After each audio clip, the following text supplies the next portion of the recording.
दोस्तों ये कहानी है एक ऐसे लड़के की जो कि पढ़ाई में एवरेज था। दिन भर दोस्तों के साथ टाइम पास करना, मोबाइल चलाते रहना उसकी आदत थी। घर पर उसकी माँ की तबीयत भी ठीक नहीं रहती थी और वो ठहरे गरीब परिवार से, और घर की हालत बद से बदतर थी। यानी अगर कोई मेहमान आ भी जाए तो उसके बैठाने तक की जगह वहां नहीं होती थी। एक बार उसका दोस्त उसे बुलाने के लिए आया कि चल कहीं चलते हैं। तो वो दोस्त पहली बार उसके घर पर आया था तो घर की हालत को देखकर दंग रह गया। तो उसने पूछा, क्या तू यहाँ पर रहता है? बोले हाँ मैं यहाँ पर रहता हूँ। क्या ये तेरा घर है? बोला हाँ ये मेरा घर है भाई। बोला तू ऐसे हालातों में रहता है? वो बोला हाँ मैं ऐसे हालातों में ही रहता हूँ। क्यों, क्या हुआ? थोड़ी देर तक तो उसका दोस्त चुप बैठा रहा, लेकिन फिर वो बोला वाह वाह मेरे दोस्त वाह, तेरी घर की हालत बस से बदतर है। माँ घर पर बीमार पड़ी हुई है, पापा दिन रात काम करके थोड़ा सा पैसा जुटा पाते हैं और उससे घर खर्च चलाते हैं, और तू दिन भर मोबाइल चलाते रहता है, दिन भर दोस्तों के साथ टाइम पास करता है। तुझे अपने करियर की कोई चिंता नहीं और तेरे घर की हालत बस से बदतर हो चुकी है। तो एक बात बता, किसको धोखा दे रहा है? अपने आप को, अपने माँ बाप को? किसको धोखा दे रहा है? उसके दोस्तों ने कहा तू चल मेरे साथ। वो बोला कहाँ चलना है? नहीं तू चल मेरे साथ। तो उसका दोस्त उसे वहां ले गया जहां पर उसके पापा काम करते थे। उसके पापा एक फैक्ट्री में मजदूर थे। वो वहां पर बैठे हुए थे, पसीने से तरबतर होकर हालत बस से बदतर हो चुकी थी, शरीर में पेन हो रहा था, और उनके पास में उन्हीं की फैक्ट्री का एक मजदूर और बैठा था और वो उनसे कुछ कह रहे थे।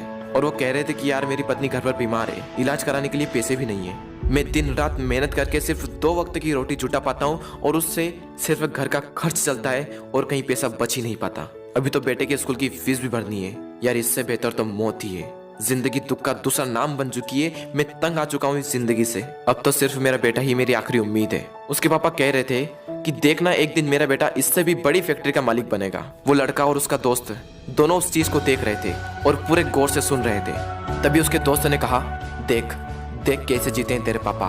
तेरे पापा तेरे से कितनी उम्मीद लगाए बैठे हैं, देख जरा एक बार। लेकिन क्या तुझे लगता है कि इस तरह से तो उनकी उम्मीदों पर खरा उतर पाएगा?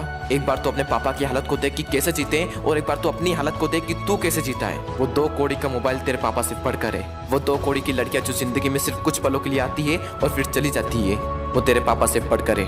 वाह मेरे दोस्त वाह, ये तो सिर्फ कुछ दिनों के लिए आएगी और फिर चली जाएगी। अरे बदल अपने हालातों को। यह सब देखकर और यह सब सुनकर उस लड़के के खून के आंसू टपक गए, और उसने उसी वक्त निश्चय किया कि जिस फैक्ट्री में मेरे पापा काम करते हैं, आने वाले 5 साल के अंदर अंदर इससे भी बड़ी फैक्ट्री का मैं मालिक बनकर दिखाऊंगा। और उसके अंदर से चीख उठी थी कि मुझे कंपनी का मालिक बनना है, एक बहुत बड़ी कंपनी का मालिक बनना है, नौकर नहीं बनना है। और जैसे ही उसके अंदर से ये चीख निकली, वो दिन के लगातार 10-10 घंटे पढ़ने लगा। उसके दिमाग में सिर्फ एक ही लक्ष्य कि बहुत बड़ी कंपनी का मुझे मालिक बनना है, और उसके लिए मुझे क्या करना होगा?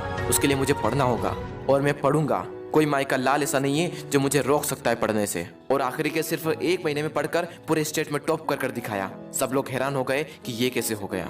सबकी आंखें फटी की फटी रह गई। सब लोग दंग रह गए कि हाउ इज दिस पॉसिबल। जब उसका इंटरव्यू हुआ और उससे पूछा गया कि ये सब कैसे हुआ, तब उसने कहा कि मुझे जिंदगी में कुछ नहीं चाहिए, मुझे तो सिर्फ अपने पापा के सपनों को पूरा करना है।